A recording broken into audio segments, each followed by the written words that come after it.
What the heck is going on in this wacky photo? It doesn't even look real, but it is. When President Biden and the First Lady visited Jimmy and Rosalind Carter in Georgia last week, a White House photographer snapped a photo that's launched 1,000 memes. Land of the Giants. Honey, I Shrunk the Carters. This one uses a scene from the movie Elf. Biden meets Carter. So what's going on here? Why do the Bidens look like giants and the Carters like hobbits? One reason is the age of the Carters. The former president is 96. Rosalind is 93. Putting it plainly, they've shrunk. As we get older, we actually lose a significant amount of height. We lose about 1/4 of an inch for every decade, starting at the age of 30. Another factor to consider, notice the Carters are also sinking into the cushioned upholstery. Another reason is the wide-angle lens the photographer had to use to fit all 4 people into the shot. So we're going to see if we can recreate that. I'm President Biden. There's Jill. Here are the Carters. Let's see how it turns out. Check it out. Now it's me who looks like a giant. So now you know.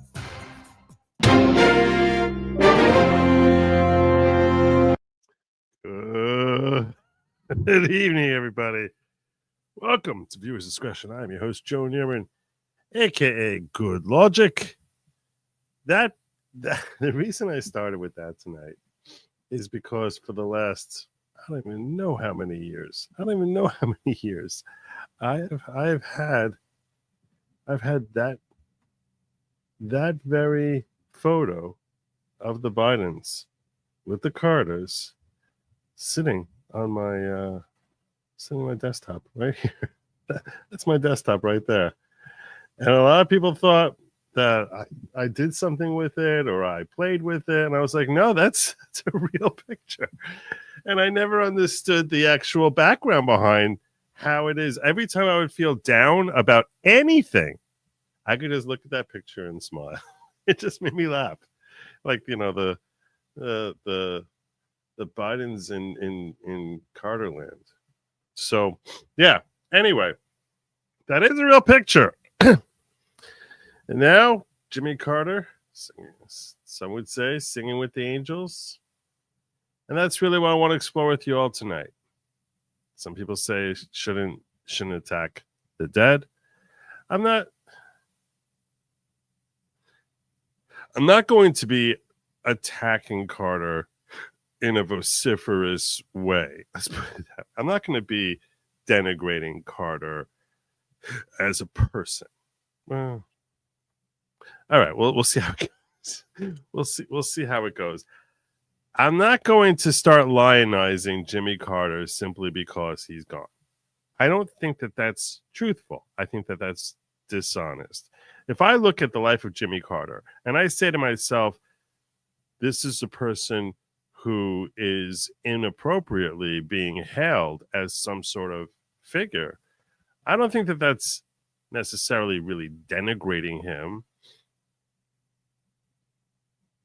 That's definitely not denigrating him.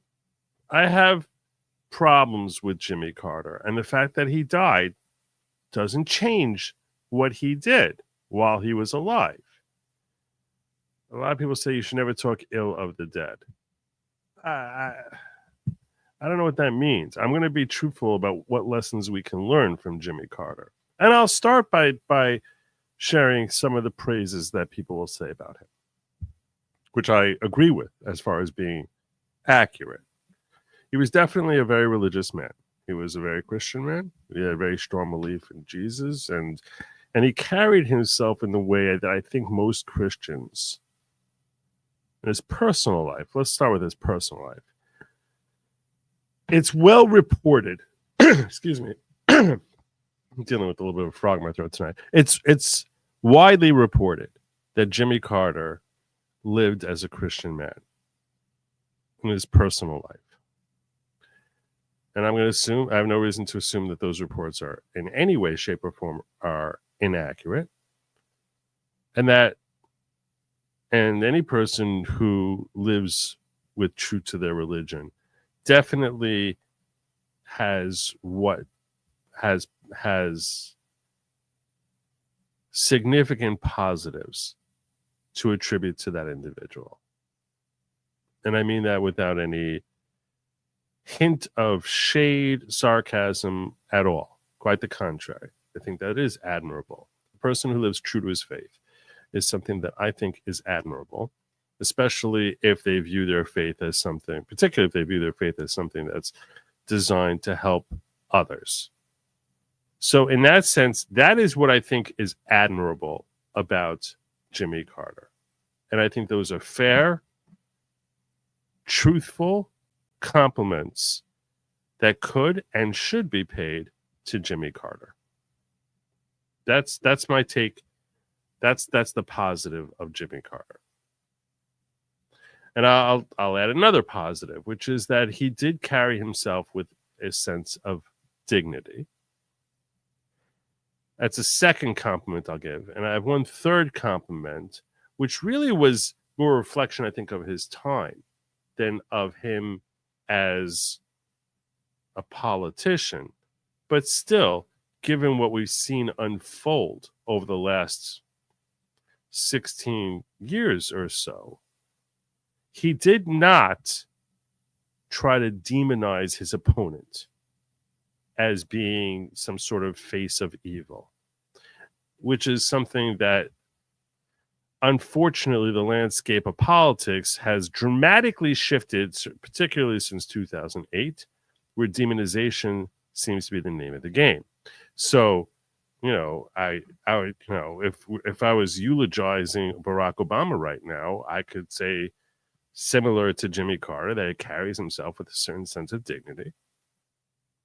But he did demonize his adversaries. He did demonize his political opponents and cause division. Not at all so Jimmy Carter. He really did not do that at all, to his credit. I'm saying that to his credit. He didn't cheapen himself in the way that Barack Obama has, in a desperate ploy to try and gain political favor. And that is something that he should be credited with.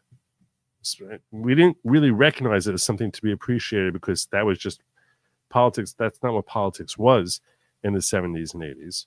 But still, all that being said, given how it has evolved or devolved over time, it's an appropriate praise to say of Jimmy Carter that he never stooped to that tactic. Those are the three praises that I legitimately believe are fairly attached to Jimmy Carter. And it's because of those praises that I legitimately mean it's more difficult on an emotional level for me to say, and here are all the bad things that we should assess about Jimmy Carter. And I'm not saying this for the purposes of saying string up Jimmy Carter. The reason why I'm going to go through these different significant issues with Jimmy Carter, both as a president and as a person, is because I perceive that we will start to see a whole bunch of folks suddenly start lionizing him as if he was some great man, or I have less of a problem with them describing as the greatness of him as a man, although I don't think he was a great man. I think he was a flawed man who tried to be good. That I'll give him. I guess that's the fourth praise. I think he was a flawed man who tried to be good, but very deeply flawed. And some of those flaws, I think, were the cause of his undoing, particularly as president. And he also happened to be, without any reservation, I can say, one of the worst presidents America has ever seen. A complete and utter failure of almost epic proportions. And you could say what you want about it's interesting because in that sense he's sort of like the polar opposite of Bill Clinton. Because Bill Clinton was he's not a good person. He's not a good person, but he happened to actually be, if you look back on his presidency, fairly successful president. Terrible person, but fairly successful. Now, a lot of that, to be fair, also, a lot of times when we're looking back on a person's legacy as president, they're either a victim or a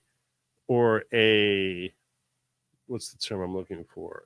Not the opposite of victim, I guess, a beneficiary of the times that they're living in. Meaning that the period of their presidency overlaps with periods of economic success or economic downturn, which often will mold our perspective of their effectiveness as a political leader. So Bill Clinton has the benefit of the fact that he happened to be presiding over a period of great financial boon, which didn't seem really that much related to anything in particular he said or policies he implemented, but that it happened to be living during the rise of the dot-com period. And for the most part, during his administration, things went really well economically. In stark contrast, when Carter came in, it was during tremendous economic upheaval. But how you respond to those certainly reflects on your job as a president, your effectiveness as a president.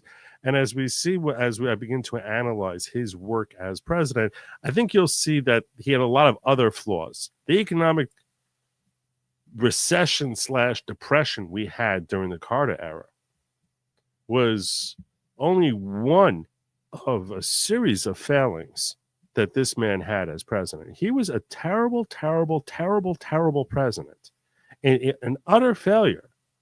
I'm talking with respect to policies he tried implementing. He was a complete and total and utter failure in virtually everything he touched, with one exception. One exception. And it's a very noteworthy exception. And I guess this is, the fifth praise I'm giving him, which is that the peace accords that he reached between Menachem Begin and Anwar Sadat, which probably and likely led to Sadat's assassination, was an effective peace treaty between Israel and Egypt, which lasts to this day. And he was very intimately involved with those peace accords, Camp David peace accords, and he was very effective. And the deal itself, which was basically Israel said, we'll give you the Sinai Desert, and we'll have peace from now on. What's interesting is when I was 8 years old, so I was born in 1970. When I was 8 years old, I turned 8 in the state of Israel. My father and parents took me to Israel and my siblings to Israel in the summer of 1978. And we went down to the Sinai Desert. I actually remember our trip down to Sharm el-Sheikh, which is the very bottom tip of the Sinai Desert is shaped like a triangle. And the bottom tip of it is a town called Sharm el-Sheikh, which we drove down to. I actually ended up getting heat exhaustion when we went down to the Sinai. But I got very sick when we went down there. It was around my 8th birthday. And less than a year later, and I think it was in March of 79, is when he ended up convincing Menachem Begin, who was the president of Israel, the prime minister of Israel, to give away the Sinai Desert to Egypt in exchange for a peace accord, which, to be fair, Egypt has honored pretty much to this day. So in that sense, it was a win for both sides. So, yeah, I can talk a little bit about that trip down to. I think it's not a bad thing for me to talk about my summer of 1978 in Israel. Only because I did end up going down to the Sinai Deserts, and I don't foresee going back there anytime in the future. I cannot imagine a situation where I'll go back there, but I do remember it very vividly. Anyway, but tonight's not about me at all. Tonight is about Jimmy Carter and why I have a lot of problems with Jimmy Carter and the lionization that I anticipate we will see of Jimmy Carter with both respect to his presidency and his life. And I'm going to tell you that part of my criticisms of him as a man relate to him as president, because you can't just divorce the two. I understand a person has their personal life and a person has their career, but he chose to take that role. He chose to run for president, and the composition of this person is that he never should have tried being a world leader at all. Nothing about him spelled world leader, as I intend to break down over the balance of this show. That this is not a person who ever should have been a world leader. And in fact, that he set the stage for what is dreadful leadership. Dreadful leadership. And really the best lessons we can take from Jimmy Carter is what type of leaders we should be seeking to avoid always, at all times. Because in every type of scenario, everything about him was poor leadership. And his inability to recognize that and instead assume the mantle of being presidency, I think is something that we can hold against him and probably should hold against him as part of his legacy. Because he was a disaster. He was a walking disaster. It's only miraculous that the timing of it, the blessings of God, the timing of it was right before the computer boom of the 80s, which helped get us out of it. Still, his presidency cost lives. His presidency caused unbelievable anguish. And his presidency impacts us in certain ways to this day. Some of the failed policies he implemented have led to some of the crushing issues we are dealing with today in 2024, as you'll see. So, let me get some of these chats first. Music and Fiction says, Carter, piss poor president, is the only good thing kicking GHWB out of the CIA. George Herbert Walker Bush out of the CIA. Otherwise, a pretty decent human have to do the Habitat for Humanity. Well, I'm going to tell you, I'm going to examine some of his post-presidential work. I think he might have had the longest post-presidential life out of any president. Meaning, there's not too many people who leave the White House and then go on to live for another 44 years. He had a very lengthy post-presidential life, which is a very interesting thing. He gave us a large body of his work after he left the White House. And I think probably longer than almost, I think, I would guess the longest life any president had post leaving the White House, right? I mean, 44 years. I haven't looked it up, but my guess is if you check on, the internet, you'll see that I don't think any other president lived 44 years after they left the White House. So, I mean, that's a long, 4.5 decades, a long time. Carter never forgave America for projecting his self-perceived moral superiority, preening sanctimonious. Sometimes humanity is improved by subtraction. Yeah. There is a certain. I do think that there's a certain arrogance there was a subtext of arrogance into his morality. Salty, as someone who was around in the Carter administration, he seemed very sincere that he believed he was doing good, and I agree with you on this also. I think he thought he was doing good. I agree with you on this. I think he thought he was doing good, which does make him a little bit different from others who I think didn't have any illusions that they were trying to do good. I actually trying to think. Well, I don't know. Starts looking into the minds and hearts of other presidents who followed him. I think Reagan probably thought he was doing good. I don't know. Both Bushes? It's really hard to know. The best thing he did was sign legislation allowed home-brewed beer. His handling of the Iran hostage crisis was horrific. 99% of his policies were a joke. Yeah. I didn't even know about the home-brewed beer. That's an interesting wrinkle. Thank you for sharing that one. Carter got way too much credit for the Camp David Accords. It was almost all Begin, whom Carter hated, and Begin called Sadat's bluff. Is that true? I don't know. I will say the Iran hostage crisis, what started me out on being a news junk at the age of 8. I still love watching the news from many sources today. Look at that. Look at that. There you go. All right. Let's get a weigh in here. You know that Obama and Clinton and Biden are all going to be singing the praises of Carter. So I'm not even bother reading their words. What was interesting was Donald Trump sent out this today. I just heard the news about the passing of President Jimmy Carter. Those of us who have been fortunate to have served as president understand this is a very exclusive club, and only we can relate to the enormous responsibility of leading the greatest nation in history. This is such a Trump message. This is like so like it's almost like he's trolling the world. None of you understand this the way I do. The challenges Jimmy faced as president came at a pivotal time for our country.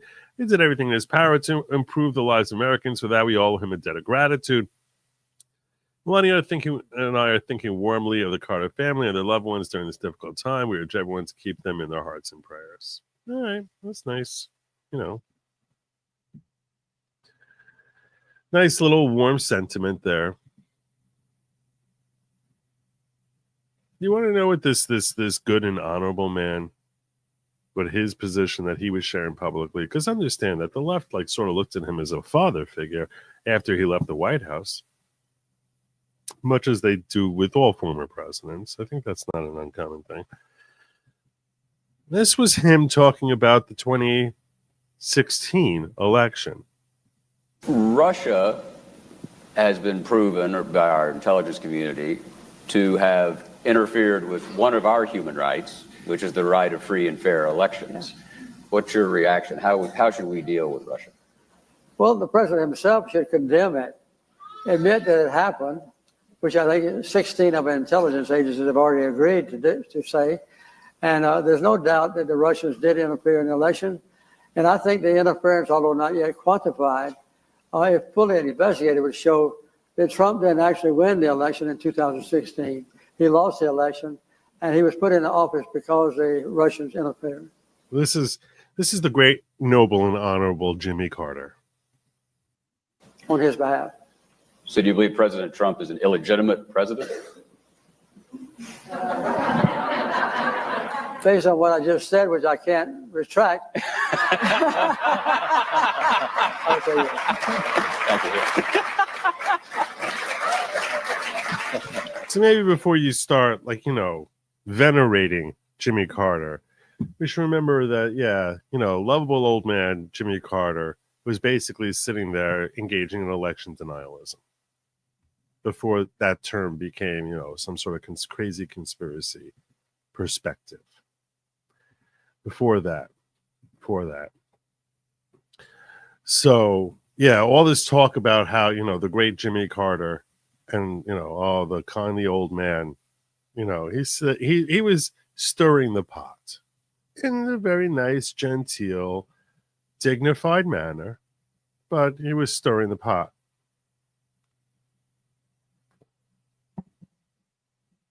Yeah. So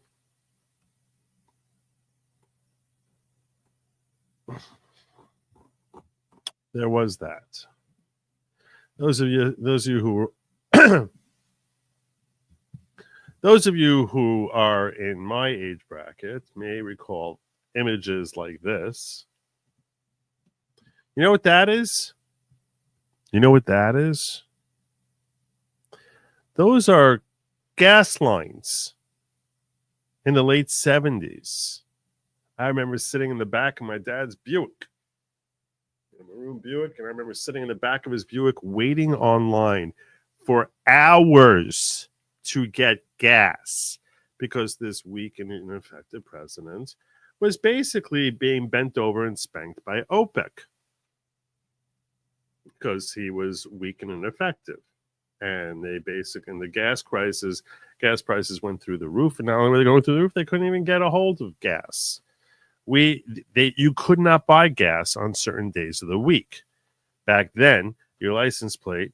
Now it could be it was different on the West Coast because the way our pipelines run, they run from Texas westward, north and westward, but so Middle America and California, perhaps the gas crisis is not nearly as bad as it was here on the East Coast.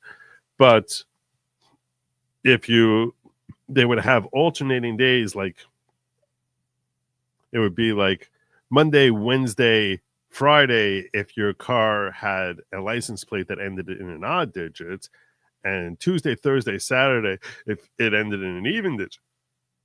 And it was insane how impossible it was to get gas. You have to also understand that back then most cars guzzled a ton of gas also.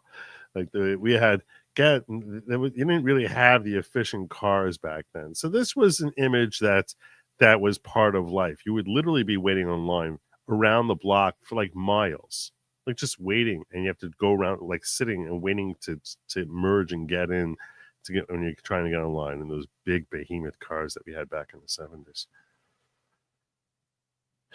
Was it the same in California? All right, I believe you. I don't know. I wasn't up on what was happening in California when I was living in New York at the time. Here's another image that most of us who remember the Carter years can strongly recall. These are the 44 hostages who were held, the 53 hostages who were held for 444 days from 1979 into 1981, throughout the entire year of 1980. And they were, I'm going to spend a little more time talking about them. And well, before I get on to them, I just want to share with you that the OPEC crisis, the crisis which was really it was like what the Muslim nations in the Middle East decided was this was a great opportunity for them to play the same type of game that De Beers played with diamonds, where De Beers would sometimes basically slow down how much diamonds are being released for the purposes of making them more difficult to get your hands on, and using that monopoly power in order to try and drive up the price. So they would drive up the price of oil by basically withholding oil shipments to America. And OPEC became fat and rich. And what they did was, this is when they really exploded with their wealth.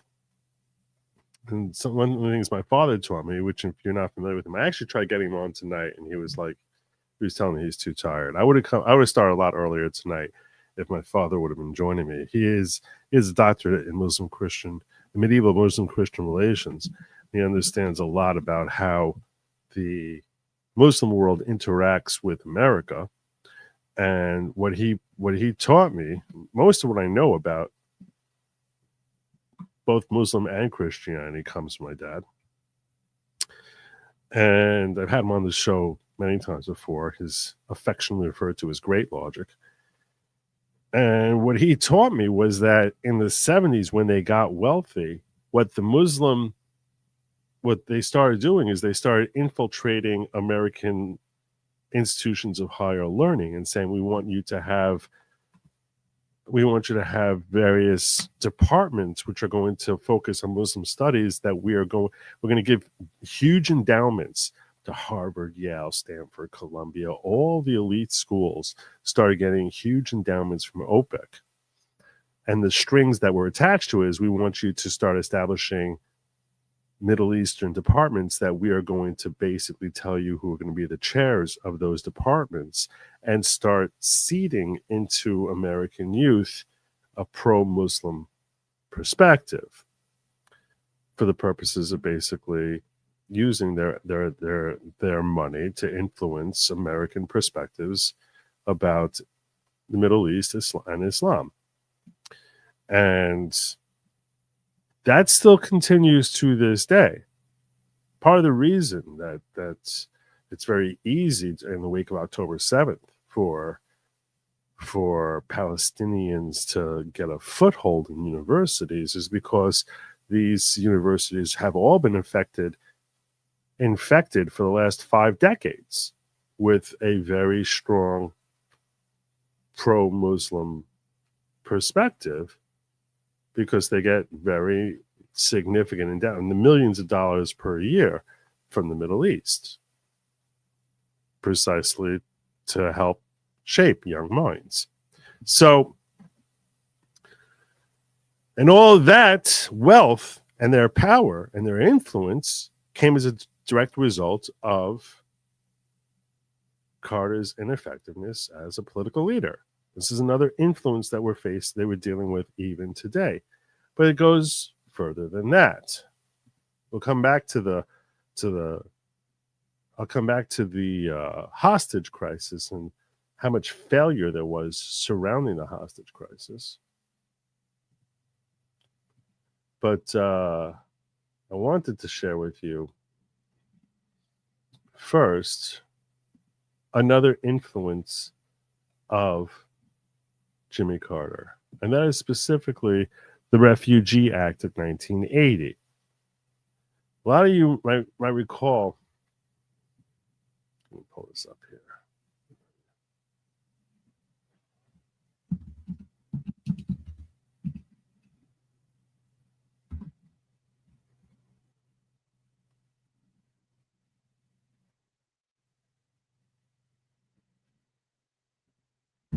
Shocking images from inside.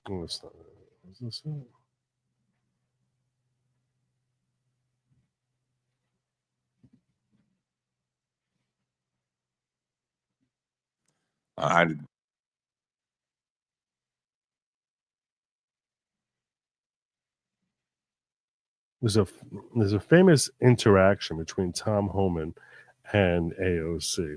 Our new incoming board czar, Tom Homan, and AOC, which goes back several years. Is this it?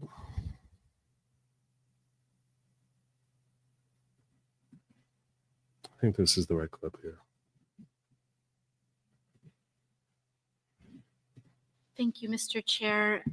Earlier, my colleague from Maryland, Mr. Raskin, asked the panel how many people here believe that child separation is an effective policy in deterrence. And no one on the panel raised their hand. I just wanted to note that for the record, Mr. Chair. I wanted to. Stupid idiot. It's not that it's designed to be a deterrence. It's an outgrowth of what's needed to removal. It's stupid. It's such a ridiculous. I'm going to frame a question in a ridiculous way, and then when I get an answer based on that framing, I'm going to try. I like the record to reflect that win. Ask a question from Professor Mukherjee. Is the United States violating or violated human rights agreements set by the United Nations in a family separation policy? Yes. International law is clear that family unity should be prioritized. I don't care about this. So we, as members of the United Nations, signed on into it. I don't care about this part of it because it's stupid. That's part of her grandstanding. That's good. Border, quote, illegally, even though this applied to legal asylum seekers in practice, including this is touching on the part that I was talking prosecution of all amenable adults who cross our border, quote, illegally, even though this applied to legal asylum seekers in practice. And what she's really getting at is a asylee law, which helped legalize various forms of illegal immigration through making claims of political asylum. And that now is what everyone is claiming. Everyone who's crossing the border now is claiming I'm an asylee. This was a great exchange those here. Presenting with a family unit between ports of entry in coordination with DOJ. Here is the memo that I would like to submit to the congressional record. What is the date on that? It is the memorandum for the Secretary from Homeland Security. Date. April 23rd, 2018, subject increasing prosecutions of immigration violations. Without objection. And so I looked at this memo and it seems like this is the source of it. And it seems as though, Mr. Homan, that you are the author. It says here from yourself Kevin Mikulinin, and Francis Cisna. Is this correct? Did you sign the memo? I'd have to see what you. You're giving I'd be happy to provide it. And we'll provide it over, but I would like to note that here it says the official recommendation. There were 3 different options presented. The third included the option for family separation. This initiative would pursue prosecution of all amenable adults, including those presenting with a family unit. Mr. Holman, your name is on this. Is this correct? Yes, I signed that memo. So you are the author of the family separation policy. I am not the author of this memo. You're not the author, but you signed the memo. Yes, a zero tolerance memo.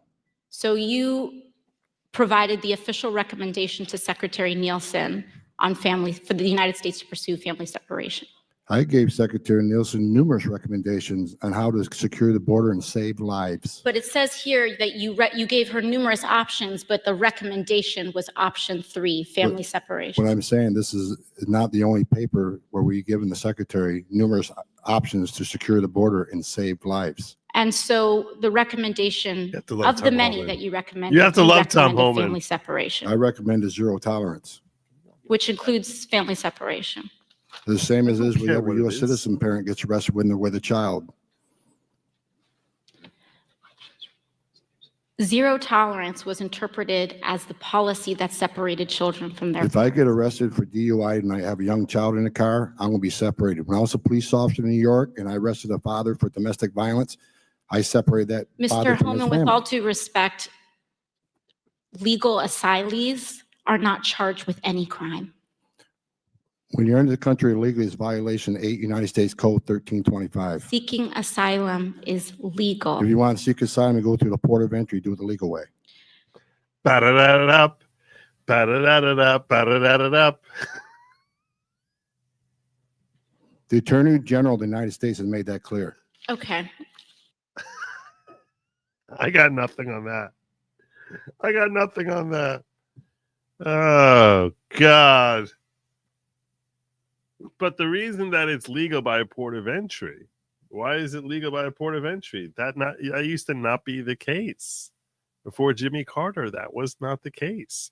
You wanted asylee status, you needed special dispensation from the president's office itself.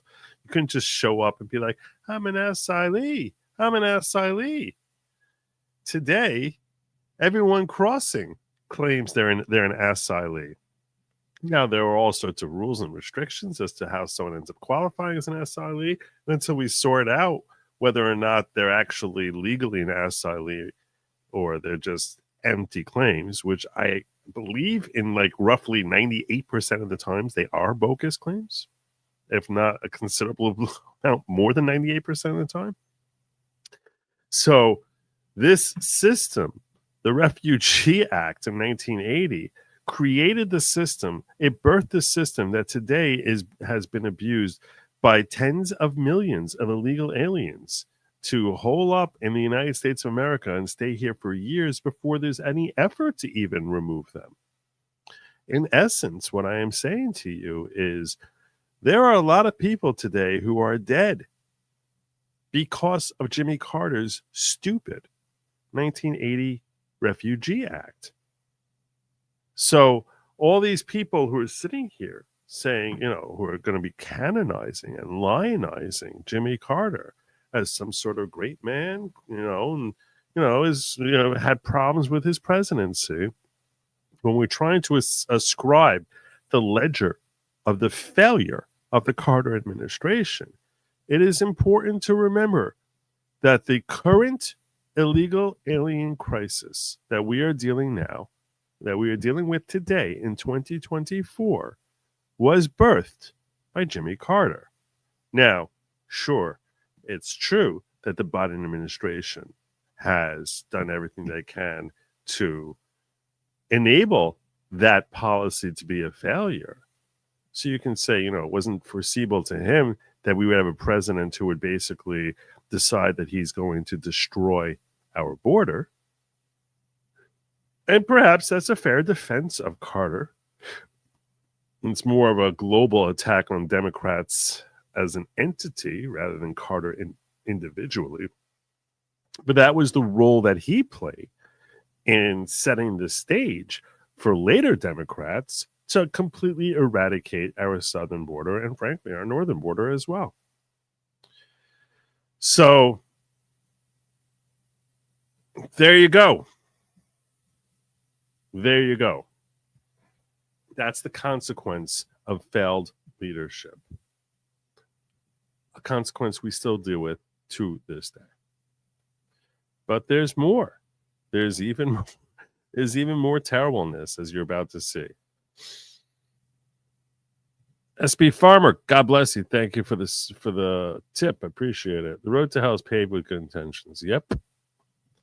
My parents were poor and told me about the horrors of the Carter years once I could drive. Yeah, he was really terrible.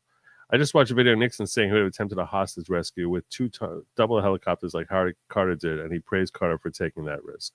Okay. Well, I think that's a nice little segue for us to actually look at what we're referring to as Operation Eagle Claw. Operation Eagle Claw. In case you don't know what Operation Eagle Claw is. So, in 1978, November 1978, there was an uprising in the country of Iran. And some young militants basically took over the country, deposed the Iranian leadership, took over and said, hey, they were far less Western thinking. And they said, hey, we want to take over the country. And they did. And then they took 53 Americans as hostages, saying these folks are ours. Jimmy Carter and his team worked very hard to try and negotiate their release without any success whatsoever. Why did he fail so dramatically? Well, he failed so dramatically because he was perceived as being weak and ineffective. Jimmy Carter took a great deal of flack for his weakness and ineffectiveness. He was a mockery in the eyes of the Muslims who were running the Middle East. And he took a great deal of flack when he was running for re-election in 1980. What the hell is wrong with you? So he said, I'm going to try and fix this. So how does he try and fix it? Like every Democrat does, with terrible planning, poorly executed. Enter Operation Eagle's Claw. To give you a fair enough breakdown about Operation Eagle's Claw, I'm going to risk sharing with you. Give you a fair enough breakdown. I'm going to share with you a video which basically talks about Operation Eagle Claw, and I'm hoping that I don't have to end up having to remove this entire thing. It's a good chance I will. It's a very good chance. If you're watching this after the fact on YouTube, you're not going to see this portion of the video because I'm going to be stealing someone else's work for this and giving my thoughts on it. Obviously, I'll be giving my comments and my feedback about it. I'm trying to find one that I think is the least likely to have gotten to get me into trouble. To get me into trouble, so that this will hopefully. Yeah, that's an hour long. That's too long. We can't do that one.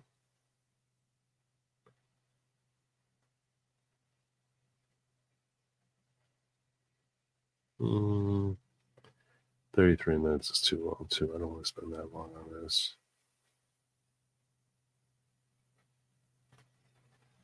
Let's try this one.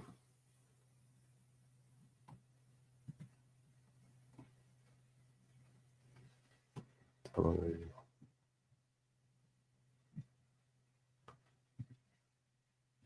Try this one. In the spring of 1980, President Jimmy Carter ordered the military to rescue 53 Americans held hostage in the U.S. Embassy in Tehran. The debacle that followed is the subject of a new documentary. National security correspondent David Martin has a preview. It is an indelible image of American military failure. The wreckage of the disastrous attempt to rescue American hostages from Iran 40 years ago. It's 40 years, yes. It's something you never get over. You think about it a lot. Jim Schaefer was badly burned when the helicopter he was flying crashed into a troop transport at a place called Desert One in the middle of Iran's Great Salt Desert. I mean, there's no scarring left in my face. What are your injuries like today? Mentally, I suffer a lot because I dream about that almost every night. The neck is very sore, and I have a hard time turning. Other than that, the burns have all cleaned up, and they cured up pretty easy. No scars on your face, but it sounds like you still have plenty of scars. All my scars are in my head. I believe 8 servicemen died during this failed operation. And I think about that to this day. 53 Americans were being held hostage by Iranians who seized the U.S. Embassy in Tehran. And President Jimmy Carter ordered a mission to rescue them. Personally, I didn't think we had much of a chance. But that was my personal opinion, which I did not voice. Because clearly, when the President of the United States says, go, you go. Wade Ishimoto was a member of Delta Force, a hostage rescue team led by a charismatic Army colonel charging Charlie Beckwith. You either loved him or you hated him, and sometimes you did both on the same day. Beckwith and his force of 123 men, looking pretty scruffy for a military unit, took off from an isolated airstrip in Egypt. Beckwith has since passed away. Jerry Boykin was one of his squad leaders. Bucky Burris was his deputy. Colonel Beckwith gave us a pep talk. Jerry Boykin got up, led us in prayer, and then I led us in singing God Bless America, and off we went. What happened on that high-risk mission is relived in a new documentary by Oscar-winning filmmaker Barbara Koppel. Yes, sir. Just a moment for the president, please. It includes never-before-heard conversations between President Carter.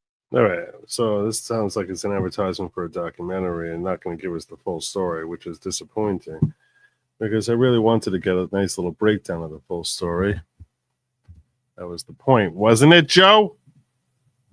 I did have one video here that I had, which was like 17 minutes long. This looks like it's going to look good. On April 16, 1980, U.S. President Jimmy Carter signed off on an audacious mission that would free 52 Americans who'd been held hostage at the U.S. Embassy in Tehran. The mission was named Operation Eagle Claw, and the man who was chosen to carry it out was Lieutenant General James Vaught, who had fought in both Korea and in Vietnam. With Jimmy Carter and the Pentagon behind him, what could possibly go wrong? Everything went wrong. Let's give you an upshot here, by the way. They never even got anywhere near the hostages. Some 60 Americans are now beginning their 6th day of captivity inside the U.S. Embassy in Tehran. 2 days earlier, several hundred young people, mainly students at Tehran University, had taken over the embassy. We are not occupiers, they said. We have thrown out the occupiers. But instead of chasing all the Americans out of the compound, the Iranians imprisoned them in a building somewhere on these grounds. They have been hostages ever since. After 5 months of intensive preparation, a very complicated rescue plan emerged. Very complicated. It involved 11 groups of men drawn from the U.S. Army, Navy, Air Force, Marine Corps, and the CIA. 11 groups of men. A massive part of the problem here with this Operation Eagle Claw was that it was way too complicated. And it just didn't account for so many things that could and would go wrong.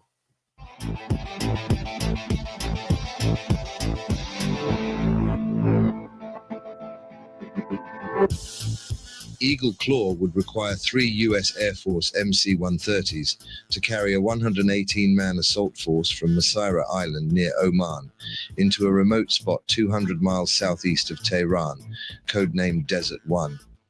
The Lockheed MC-130 is the basic designation for a family of aircraft operated by the U.S. Air Force Special Operations Command. The MC-130's missions are infiltration, exfiltration, and resupply of special operations forces. and mid-air refueling of special ops helicopters. The first of the variants, the MC-130E, was developed to support clandestine special operations missions during the Vietnam War. Accompanying the MC-130s were 3 EC-130s, which served as fuel transports, plus Air Force AC-130 gunships for air support. The AC-130 is a heavily armed, long-endurance, ground attack variant of the C-130 Hercules. It carries a wide array of ground attack weapons that are integrated with sophisticated sensors, navigation, and fire control systems. The MC-130s would rendezvous with 8 RH-53D helicopters from the aircraft carrier USS Nimitz. The helicopters would carry the assault force to a remote location 65 miles from Tehran. So they're dropping in different spots all over Iran. The hostages are being held in Tehran. Well, you got one group that's 200 miles south that's coming with the airplanes. You got another group that's coming in with 8 helicopters. That's 65 miles from the compound with 8 helicopters.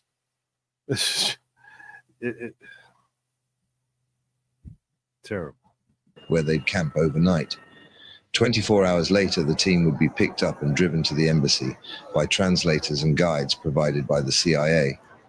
The team would storm the embassy, free the hostages, then would rally at a nearby soccer stadium where they'd be picked up by the American helicopters.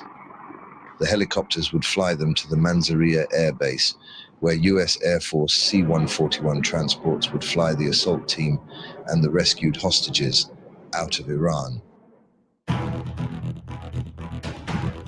So as best I understand it from watching like 4 different of these videos, so you got like 200 miles south is this airfield. You're going to have the, which is where the planes are waiting to fly. They're supposed to land in there and for the rendezvous that after they rescue the hostages, they're going to fly them to this air base and those 3 planes are going to fly the hostages out. In addition, you've got 8 helicopters that are coming in there filled with men who are supposed to basically be conducting the assault. And then when they have the assault, that they were going to, that the assault hopefully would rescue the hostages, bring them into a football stadium. Helicopters would come in there, pick everyone up, bring them back to the airbase, and then fly them home from the airbase. Now, to be fair, we have to appreciate the fact that this was in 1980, where our military grade was a joke compared to what it is currently. You know, the planes and, you know, didn't have the same range, long range capacity that our various planes have today. So we didn't have nearly the same type of weaponry. Carter didn't have nearly the same type of weaponry when he was trying to engage in this rescue operation that we would have today, which made it far more challenging. But this whole plan is so convoluted that, well, when things start breaking down, they start breaking down very quickly and very tragically. A little known part of the plan included Python Force, comprised of 90 Force Recon Marines, led by Major Oliver North. This is Major Oliver North, who later becomes Colonel Oliver North, if you're too young to remember. He ends up in the mid-'80s being part of the Iran-Contra scandal affair, which basically gave a black eye to the Reagan administration where we were selling guns to Iran. Python Force was a backup plan, ready to extract any American air crews or Delta Force members who'd become trapped in Iran during Operation Eagle Claw. Unfortunately, the plan, which had almost no margin for error, would fail dramatically.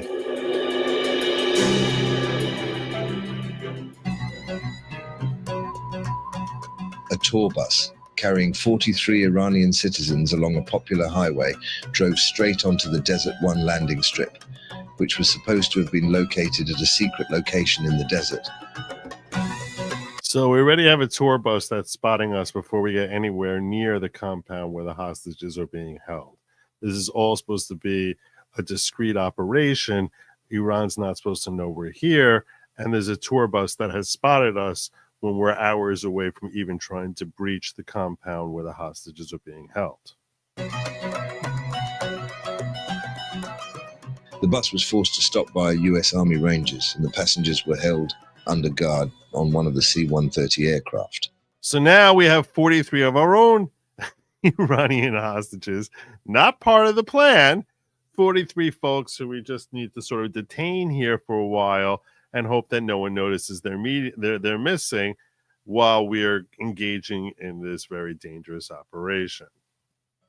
Shortly afterward, a fuel truck came down the highway. Oh, no. When it failed to stop, the Americans fired an anti-tank weapon at it, which set the tanker on fire and lit up the surrounding area.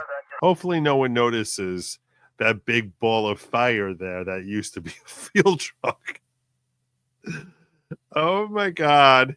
This is the secret operation, which, by the way, was a secret operation, which they planned on it taking like 2 nights for them to get it done. Like, we're not going to get noticed during the 36 hours that we're there. Next, a pickup truck approached. But when he saw the military operation and the burning fuel truck, he quickly turned around and fled. Soon the air... At the time, according to reports, they said that fuel truck, which fled, they were hopeful that maybe he was a fuel smuggler and that he was doing his own covert ops of his own, so perhaps he would not be reporting them to the authorities. That was the thought that they had to try and take some hope that this rescue mission was somehow still salvageable. It's such a disaster. You would imagine Ben Affleck is going to be here any minute, right? Aircraft carrying the 118-man assault force arrived. The soldiers filed out of the C-130, then waited for the helicopters to arrive. But an hour later, they were still waiting. In the Gulf of Oman, 8 of the big RH-53 helicopters finally took off from the Nimitz and were en route to Desert 1. But during the long flight, 2 helicopters were forced to abort due to mechanical problems. Meanwhile, the pilot of a 3rd helicopter chose to continue the flight despite a hydraulic problem. The 6 remaining helicopters represented the absolute minimum that were required for the mission to continue. Mother Nature would present Operation Eagle Claw with its biggest challenge as the 6 remaining helicopters flew into an enormous sandstorm. Inside the storm, it was a turbulent mess. The pilots had 0 visibility, and tiny grains of sand were sucked into the helicopter's turbines, which gradually wore away the bearings and blades. Nonetheless, all 6 arrived at the Desert 1 landing site just an hour behind schedule. But there was a problem. The RH-53 with hydraulic problems could not be repaired, and this meant there were not enough helicopters to continue the mission. So Operation Eagle Claw was aborted. By the way, they tried sending out a message to them saying, hey, you're flying into a sandstorm.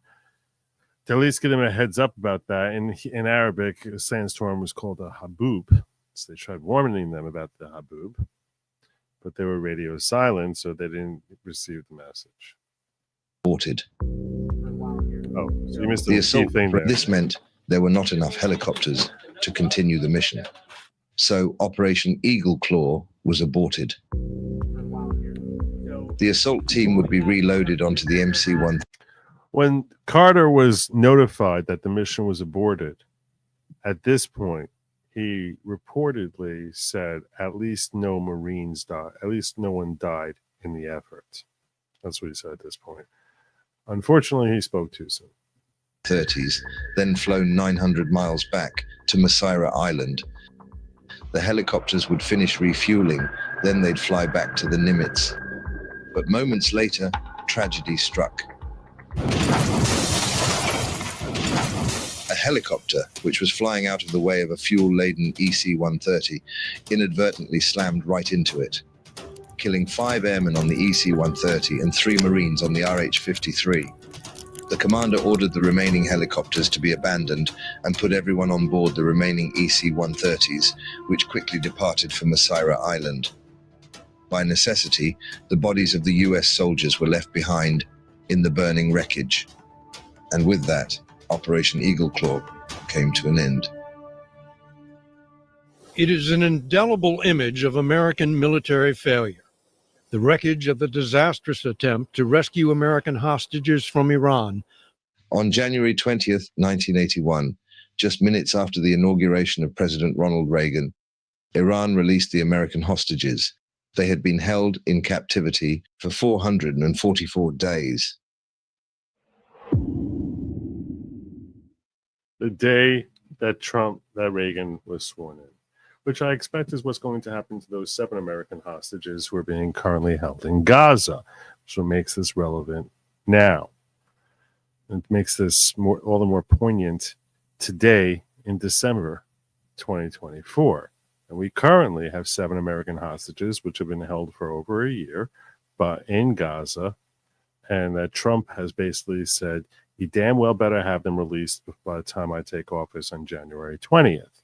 I am very confident that Hamas will release the hostages by January 20th. The American hostages, at least. Supposedly, they're holding 101 hostages currently, of which 35 are presumed dead, and 66 are unknown. So,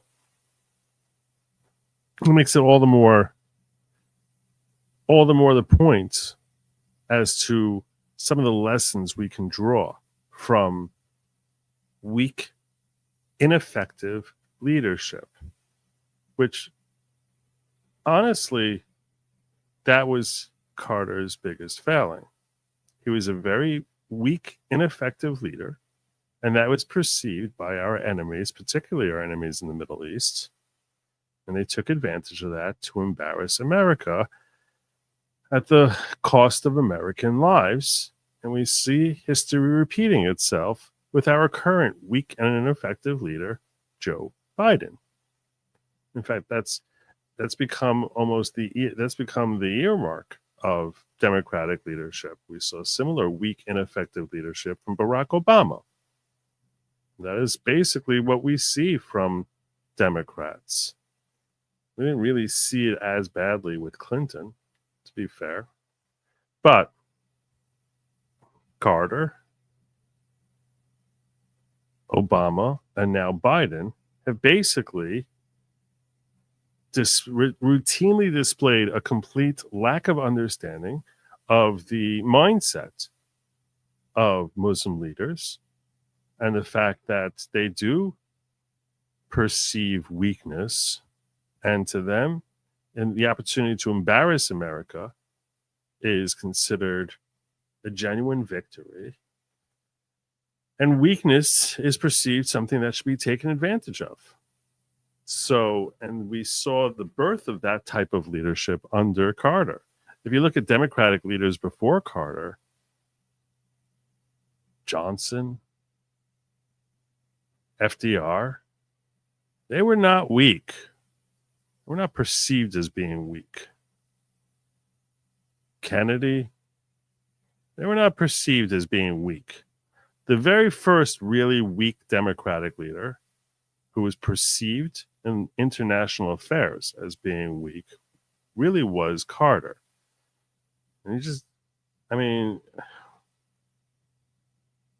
so when you have weak leadership, that is something that your adversaries are going to take advantage of. That's just the nature of the way the world operates. And I respectfully submit that weakness, that lack of stomach to actually bully someone, to flex your muscle against a weaker opponent who's perceiving your weakness, that is invariably a recipe for disaster. Now, that doesn't mean I think that we should be flexing our muscle left and right. I can see Sun Wukong watching this after the fact. I think he's still a little bothered. I don't see him around tonight. Perhaps he's a little bothered by our conversation the other day. I don't know. But, he would take that as a sign that I'm saying that Americans should be interventionist and likely try and throw that back at me and say, you see, we shouldn't be weak in front of Putin either, and that's why we should be standing up. That's not what I'm saying. Is you don't have to be flexing your muscle to be perceived as being strong. You don't have to be flexing it. It's a matter really of just being a leader who's deemed someone who would pull the trigger rather than someone who is pulling the trigger. There's a difference. And that's part of being what's considered a powerful leader and someone who's unafraid to do what needs to get done. That fear alone will dictate how your adversaries respond. So, anyway.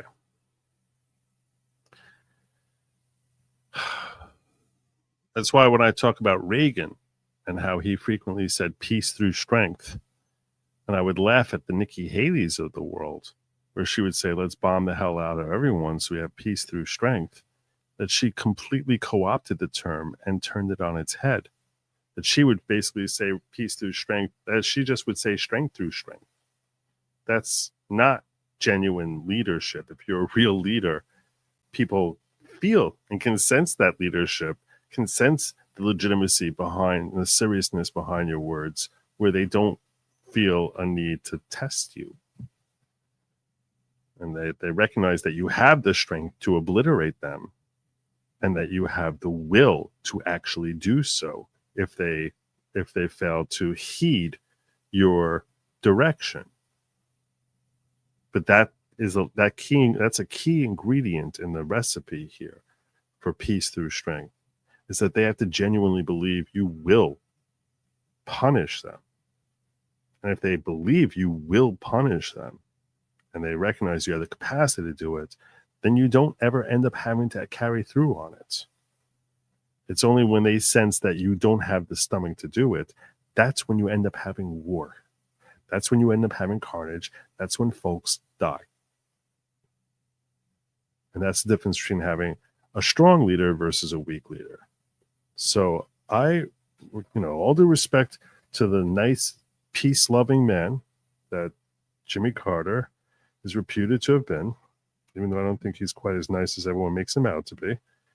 But whether he is or he isn't as nice as they make him out to be, you can be very nice and not be a good leader. Just because you're really nice, okay, so you can be really nice and be a great person and be a peanut farmer. It's important to understand your own strengths and weaknesses and to recognize that you're not suited for this job.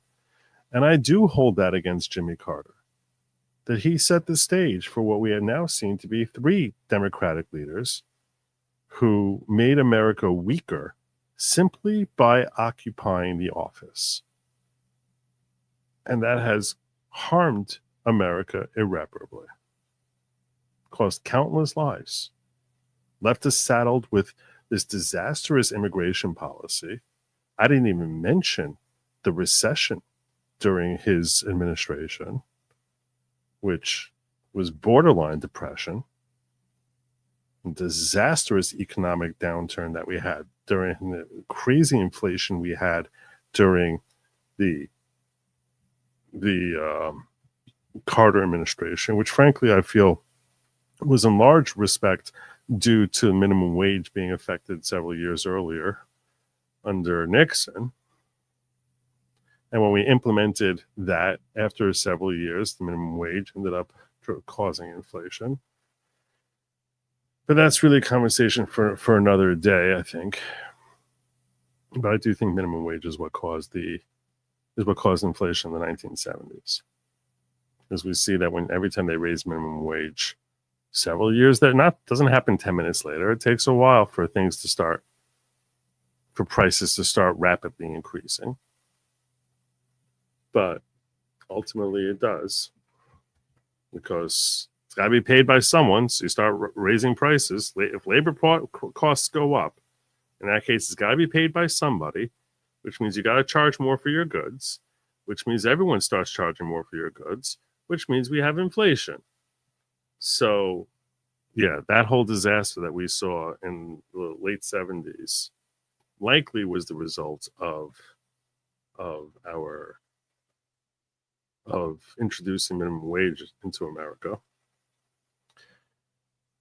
And yeah, so what do we have here when we're examining the legacy of the Carter administration? Well, in addition to economic disaster, we had a fuel crisis.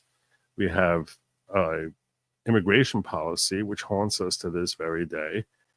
And we have what later became the textbook. We had the Iranian hostage crisis, and we had what became the textbook failure for what literally became what our military to this day studies as to how not to conduct a military operation. That's the Carter legacy. It's really hard to do worse than that. And yet somehow it seems as if Joe Biden managed to top him as far as being an even worse president than Carter. An even worse president than Carter. So there you go. Utter disaster.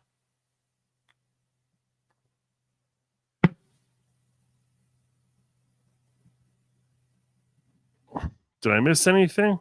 Did I miss anything as to how terrible he was?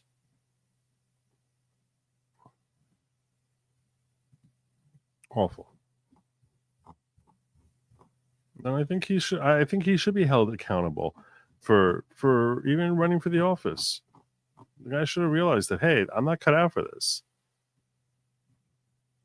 But that's my perspective. Apparently in Rumble they don't agree with me because they only got 34 likes out of 220 people so far. So what do I know? Maybe I'm wrong. That is my take. That's my take. Oh yes, I did forget that he introduced us to the Department of Education. Yeah. More waste. More government waste. More government waste.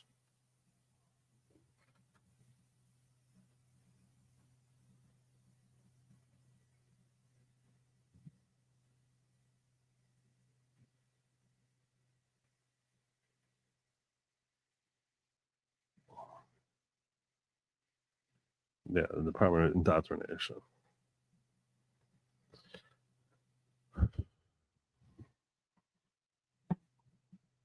If you have thoughts about him, I'll let you call in now. If you want to call in, here's the number to call. I'll give you the number to call. It's 972-454-0703. You want to share your thoughts on Jimmy Carter. And it's important to remember all this now because we're about to be inundated with all these different ridiculous takes about how wonderful a president he was and what a phenomenal human being he was. I'm seeing some people on the left saying, God bless, Jimmy Carter was, what a life Jimmy Carter had. I am curious about this. I mean, he is, like I said, as I started the show by saying, he was reputed to be a very religious Christian. I'm wondering if you think that Jimmy Carter is. Do you believe Jimmy Carter is in heaven right now? I'm not going to weigh in on that one, but I am curious if that's what your thought is. Do you think he's in heaven right now? Do you think Jimmy Carter is in heaven? Was in heaven. John says, don't forget the introduction of FEMA and the senior executive service during the Carter administration, as well as the proliferation of the trilateral. Call from Kimmy Hunt. Kimmy. Hi, Joe. What do you know? Not much more than what I gave you all. That was basically everything I know about Jimmy Carter. Well, you were, 6 years old when he took office? I was. I didn't remember the start of his. Oh, I remember there was a song, Jimmy Carter, what do you want from me? You're a farmer. This was like whatever. He was a peanut farmer. He was. He was also governor of Georgia. Yep. But I was 16, Okay. and I was taking my driver's ed in school. Hmm. Did you vote Tough for him in time. Did you vote for him in 1980? No, and I didn't vote for Ronald Reagan either. Really? Who'd you vote for? I voted for John Anderson. Really? The independent. Mm-hmm. Did you vote for Ross Perot in 84? No, I voted for Ronald Reagan. Oh, okay. Everyone voted for Reagan in Okay. 84. I got smart. Yeah. Listen, I do remember he had these fireside chats Yes. on TV. Yes. Because we were having an energy crisis. Yes. Not only the gas, but also the heat and the air conditioning. Yeah, those And we those had to winters, turn those winters in the late 70s were so much snow. So much we had snow. we had a blizzard in Dayton in '78, and we had I think 20 inches of snow. Yes. And then the wind came through, and the snowdrifts were up to the roof lines. I of our remember house. building forts that were taller than me. Yes. I remember But- building but- forts and having snowball fights in the Oh, 3 feet of snow. Yes, yes. I remember I lived on a busy street, kind of like a boulevard that had 2 lanes one way, 2 lanes the other, and like an island in the middle with grass. And I looked out my bed. I sat in my bed and looked out my bedroom window and watched the street disappear. And it just looked like a field going across the street to the neighbors' houses across the street. But we had to set our. He asked the nation to set our thermostats at 68 degrees. Oh my And just God. put on more forgot sweaters. about this. Yes. Put on sweaters, and then That another lasted thing into the happened. 80s. I remember my English principal, Mrs. Adler, that she always was. I remember her coming in and talking about, rest her soul. I'm sure she's passed by now. I remember her talking about how in her house they turn down the thermostat and wear sweaters. And another thing happened. We all taped Mylar plastic onto our windows and shrink wrapped it. Yes. Shrink wrapped it with the And you would get the hair hairdryer. dryer, right? The hair dryer that you basically, this is what they had us do. Not you kids today would think this was insane. So they would have us get like this plastic, like, you know, those plastic tablecloths you have. So basically, like, imagine those plastic tablecloths, and you're supposed to tape it around your windows and It's duct tape. with duct tape, and then fill it with air, and you would use your hair dryer to basically fill it up with air and then seal it up closed. No, it didn't fill up with air. No, that's not what the hairdryer was used Well, for. that's what I thought it was from the You would commercials. no. This is how you did it. You taped the window, or you taped the plastic up onto the window in the winter. How long is that air going to stay And then you warm? would Like 3 use minutes? you would use the hair dryer to get the wrinkles out, so you could actually see out your window, Oh, is that what it was? because there were wrinkles in the plastic, and to be effectively look out your window. But what would happen is the air from the draft from the winter would come in and bow the plastic out a little bit, and it was to keep the draft. Some people put it's where all of a sudden people were unscrewing the little switch plates from their outlets, and they were putting in like a piece of styrofoam in there and then screwing it back in to keep the draft out. Mhm. That's where weather stripping started coming in. People putting weather stripping around their doors and all that to Mhm. keep the drafts from coming in, because we were turning our thermostats down so low to save on heat Mm-hmm.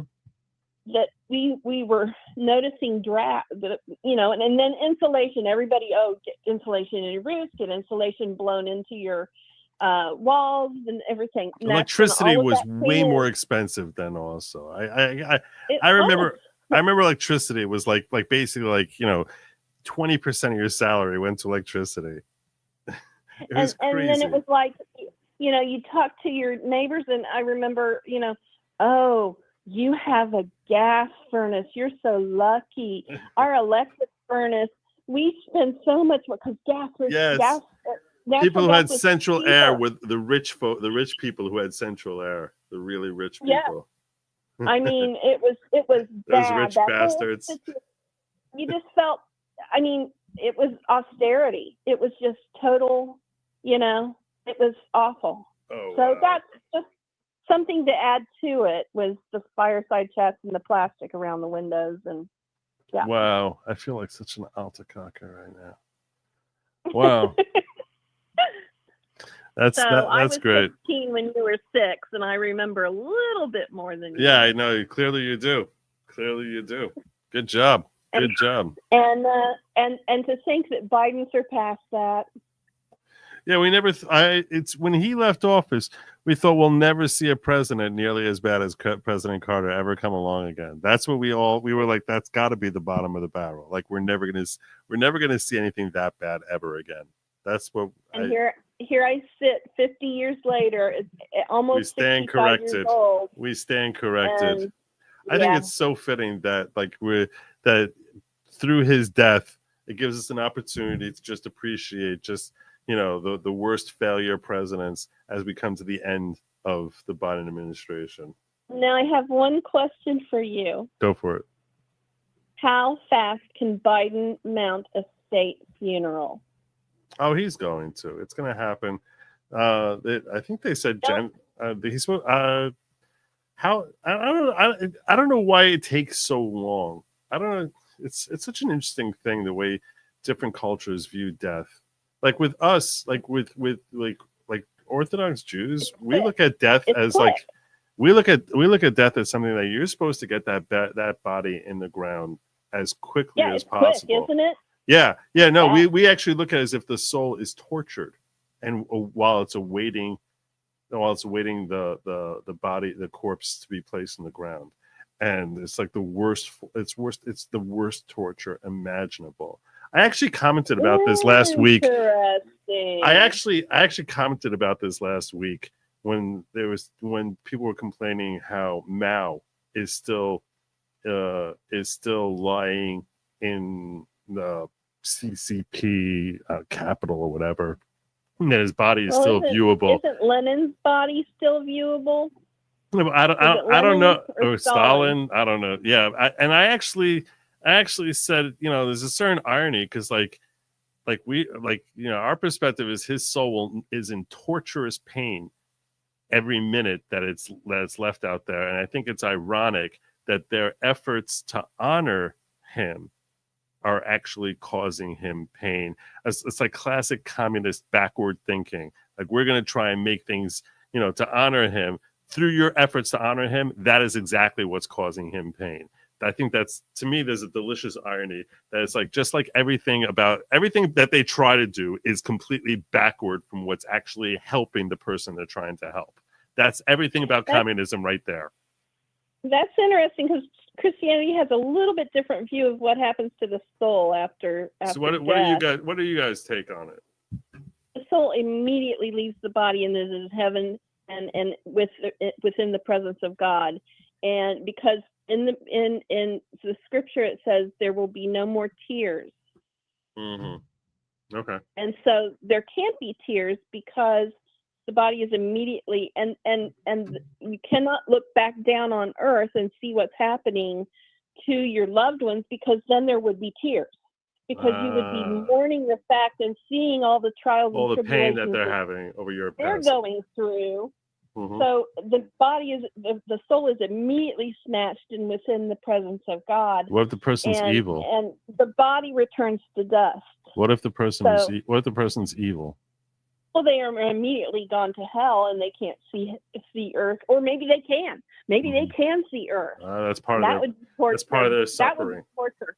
That would be torture for them to say, "Oh, if I could just get a drink of water, if I could just get back to earth and change everything so I could do it all over and I could then be in heaven." Wouldn't that be torture? I guess. Mm. I'll tell Anyway. you, I actually have a perspective on this, that based on obviously Jewish perspective, but I have a thought about like how this environment, that is the earthbound environment, is that heaven is, let's look at it as a pure, pristine place and a completely different type of environment.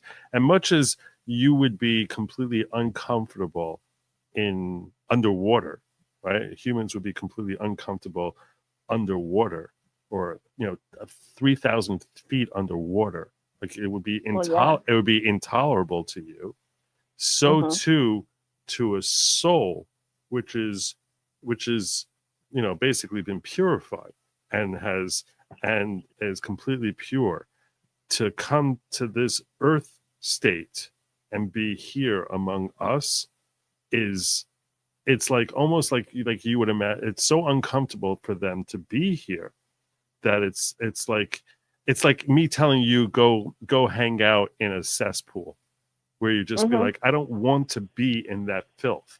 So too for a purified soul to be here amongst all that all of the filth that we are so commonly accustomed to and don't even notice, like we take it for granted. The same way, a pig in slop doesn't know he's in slop. So too, we don't notice all the filth that's around us.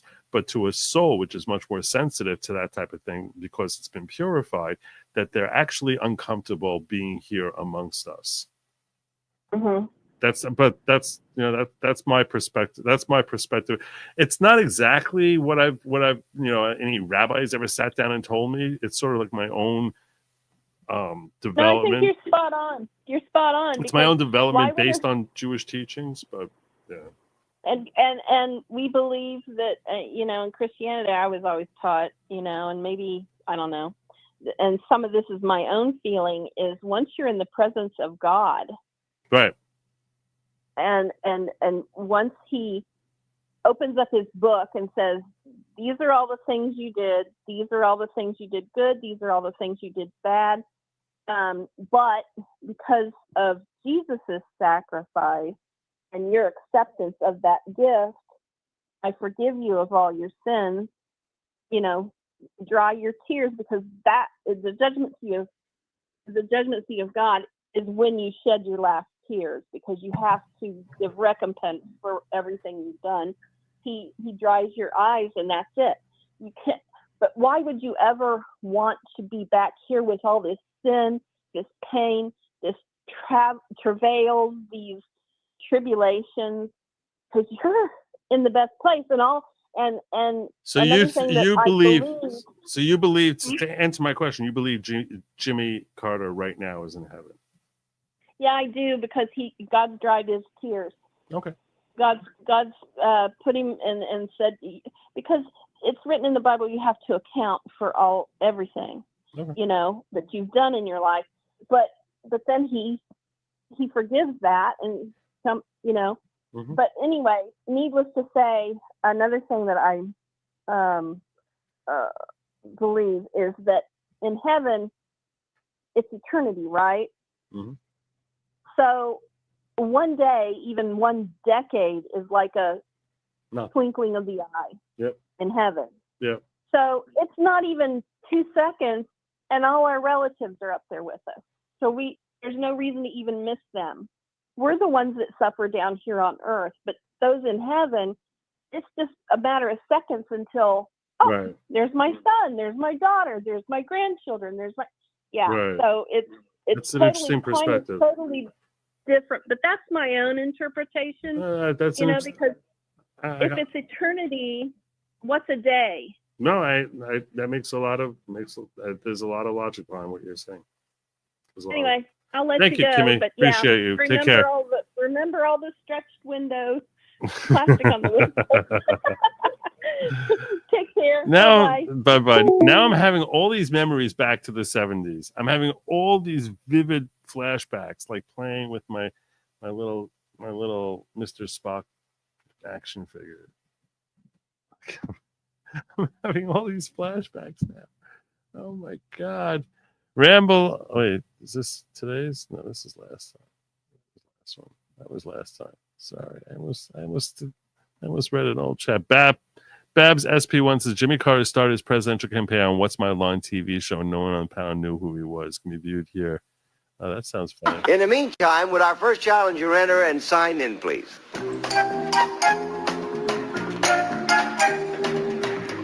X. This is hilarious. Panel, all I can tell you about Mr. X is that he provides a service, and we will now show the audience who our guest is and what his line is.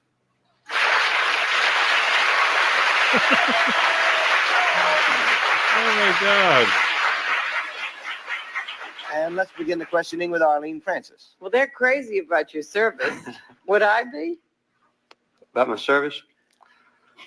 Probably. I think so. Is it a service that has to do with the women? Yes, it certainly does. Not enough. Well, I'll see if we can fix that. Is it a service that has anything to do with the way a woman looks? Not really. 1 down, 9 to go, Soupy. Well, he looks like the singer Don Cherry with hair, doesn't he? Mr. X, are you, let's see, you provide a service for women? Women are provided for under his service. I hope so. Is this anything to do with the world of fashion? No. 2 down, 8 to go, Donna. I know Mr. X has a very spiritual quality. Does he recruit nuns?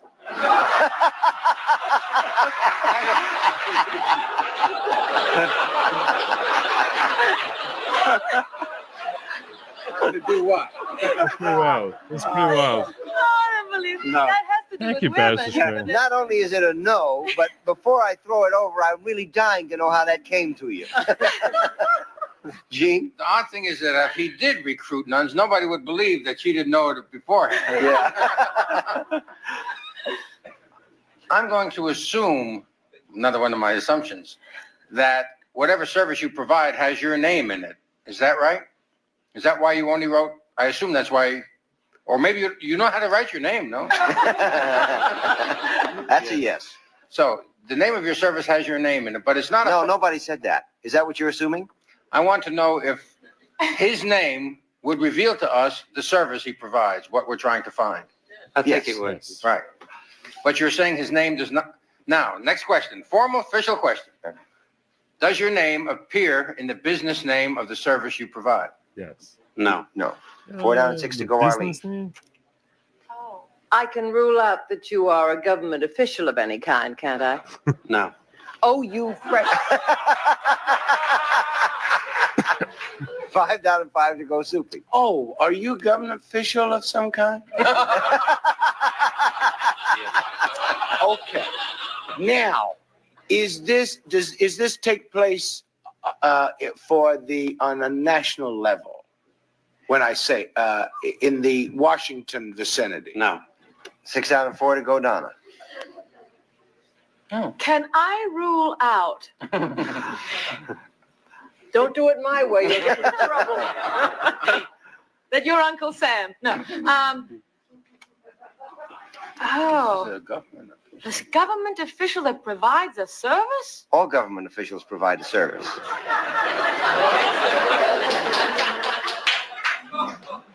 Does it have anything to do with the postal service? No. 7 down and 3 to go, Gene. You are a non-federal official, is that correct? That's correct.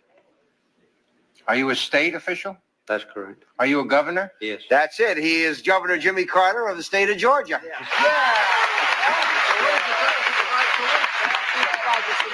It's so wild. It's so crazy.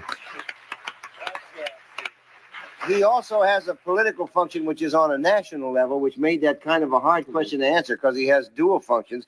He's also chairman of the 1974 National Democratic Party Campaign Committee. Right now, I suppose that looks pretty good, doesn't it? Not bad. Not bad. Son of a gun, it's funny how that works. Huh? I just wondered if he'd be interested in recruiting nuns. I might have time if the Republicans keep on. Governor, I understand that you've done a number of really innovative things in Georgia. Could you tell us about some of them? Well, I basically started allowing illegal aliens to come in and claim asylum and destroyed our economy.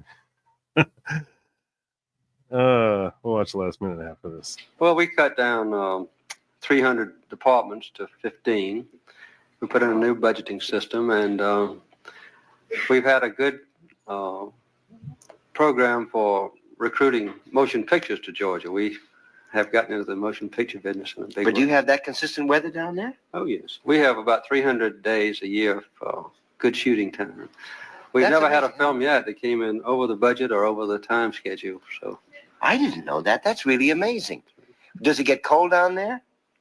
What are you going to do about Just the energy right. crisis, like, for example? Well, the temperature is almost perfect. The first big movie we made in Georgia was Deliverance a year or so ago, and both John Voight's been back to make another film, and we have just finished one in I'm bored. our state prison. So, all right.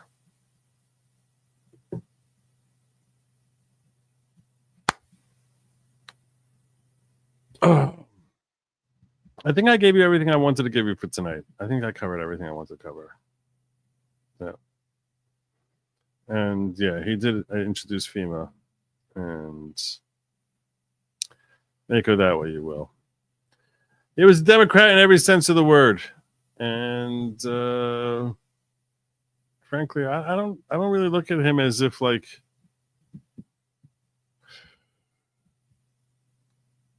I'm not mourning his passing. I'm not cheering his passing. I'm not mourning his passing. I'm just sort of like, okay, all right. But if I hear people who are going to basically be like celebrating his life as if this is something that was, uniquely remarkable, I'm probably going to sneer. I'm probably going to sneer at that because I don't think he deserves any. I don't think he deserves any special accolade at all. I really don't. Anyway, that's my show for tonight. I think I'm going to wrap up over here. It's a good place to wrap up. I thank you all for joining me. You can find me at goodlogic.locals.com. Please make sure you like, share, subscribe, all that other good stuff here. Tomorrow, I got on Tuesday night, which is New Year's Eve, I'm going to be having this special show, which is going to be Make Me Laugh. I've got a bunch of videos. I actually found the funniest video of the year. The funniest video. I showed it to my wife. 10 minutes later, she was still laughing at this thing. 10 minutes later. It's a short video. She could not stop laughing. She couldn't. I found it while we were driving to a Hanukkah party, and I just started, and I had the earbuds on, and I just erupted in laughter. And she's like, we have to ask you what you're watching now. And when I showed it, she could not stop laughing. Like 10 minutes, she made me show it to her whole family because she was like, "This is just unbelievable. This is just brilliant." And I'm going to save that for you for Tuesday night. Tuesday night when we have Make Me Laugh. The goal is going to be Make Me Laugh harder than that video, and that's a very high goal, but I think someone's going to do it. Anyway, that's my show for tonight. I thank you all for joining me. I'll see you all, God willing, tomorrow evening. Till then, make sure you look out for your loved ones, all that other good stuff, and lab meat, they, them, not you. Bugs, don't eat them, don't like them, don't want them, don't eat them. They're just, they're bugs. It's bugs. And that's it. Good night. Godspeed.